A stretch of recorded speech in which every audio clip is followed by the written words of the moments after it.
di dalam kitab Ta'lim Muta'alim mengajarkan apa? Tentang bagaimana kita memuliakan ilmu dan guru-guru yang mengajarkan ilmu tersebut. Jangan cuma teori, tapi praktekkan. Faham? Jadi kenapa? Karena kebaikan ilmu kamu itu, kemanfaatan ilmu kamu itu dapat menjadi kemanfaatan dan berkah bagi kamu kalau kamu praktekannya.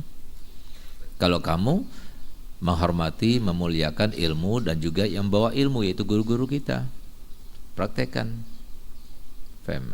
Bagaimana kamu lihat rata-rata orang yang berhasil di dalam mencapai keilmuannya itu adalah orang-orang yang hormati dan memuliakan para ulama, guru-gurunya.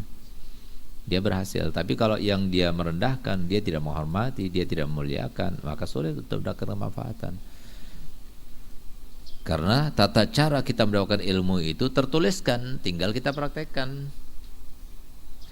Kita praktekkan, perbanyak. Sehingga Pak, kita lihat di pondok-pondok itu biasanya orang-orang itu menghormati gurunya, memuliakan gurunya. Kenapa?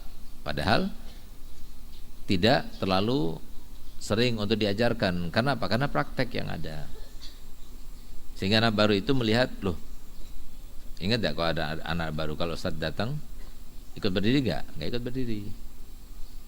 Ikut menghormat gak? Gak ikut menghormat, tetap aja jalan. Tapi kalau yang lama, kalau Ustaz jalan, kalian berdiri dan berhenti untuk menghormati Ustaz jalan gitu. Walaupun Ustaz tidak merasa patut untuk dihormati dan dimuliakan seperti itu. Ustaz gak pernah meminta, Ustaz gak pernah mengajarkan. Tapi itu praktek. Kakak-kakak kelas kalian, kakak-kakak senior kalian yang sudah lama di sini itu seperti itu. Akhirnya apa? Terbawa. Itu yang harus kita marakkan sekarang ini. Bagaimana kita menghormati guru, bagaimana kita muliakan guru. Jangan kita meletakkan kitab di bawah. Tapi kalau harus kita meletakkan kitab di bawah, harus dalam keadaan berdiri.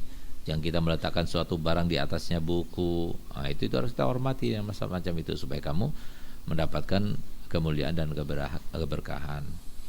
Begitu pula bagaimana cara kita menghormati guru. Jangan sampai kita datang setelah guru, tapi kita datang duluan sebelum guru. Kita hormati semua guru, jangan cuma sebagian guru, tapi semua guru. Karena filsafat yang paling baik di dalam bagaimana kita menghormati guru adalah yang diajarkan oleh Imam Ali karramallahu wajhah, di mana beliau mengatakan, barang siapa yang mengajari aku walaupun hanya satu huruf saja, maka aku rela untuk menjadi hambanya. Satu huruf saja diajarkan, apalagi lebih daripada itu. Guru kita lebih daripada satu huruf mereka ajarkan. Maka kita harusnya layaknya seorang budak kepada tuannya. Tapi itu bukan feudalisme, bukan perbudakan, tidak. Tapi untuk menghormati, memuliakan ilmu, begitulah caranya, tata caranya. Sebagaimana para sahabat Nabi kepada Nabi Muhammad. Disebutkan dalam sejarah, kalau sudah sahabat itu sedang belajar kepada Nabi, maka diam. Mereka itu tidak bergerak, mereka itu khusyuk mendengarkan. Seakan-akan di atas kepala mereka itu ada seekor burung yang tidak dikehendaki terbang. Supaya nggak terbang gimana? Dia diam. Kalau dia gerak langsung terbang itu burung. Sampai segitunya. Imam Syafi'i bertahun-tahun belajar kepada Imam Malik sampai dia tidak tahu di ruangannya itu dia belajar, di rumahnya Imam Malik dia belajar, itu berapa jendela dia nggak tahu. Selama dia belajar pada Imam Malik, dikasih minuman oleh Imam Malik, tapi minuman itu di depan gurunya dia tidak meminumnya sampai selesai. Itu penghormatan mereka para ulama kepada guru-gurunya. Bahkan kita lihat kan bagaimana dalam kitab Ta'lim Muta'alim, ketika seseorang mengajar kemudian dia berdiri, lagi mengajar dia berdiri, ditanya kenapa kok berdiri, ada anaknya guru yang sedang main-main di situ, sehingga dia itu berdiri untuk memuliakannya. Karena apa? Anak guru itu dianggap seperti guru. Itu diajarkan sopan santun semacam itu. Itu kita marahkan.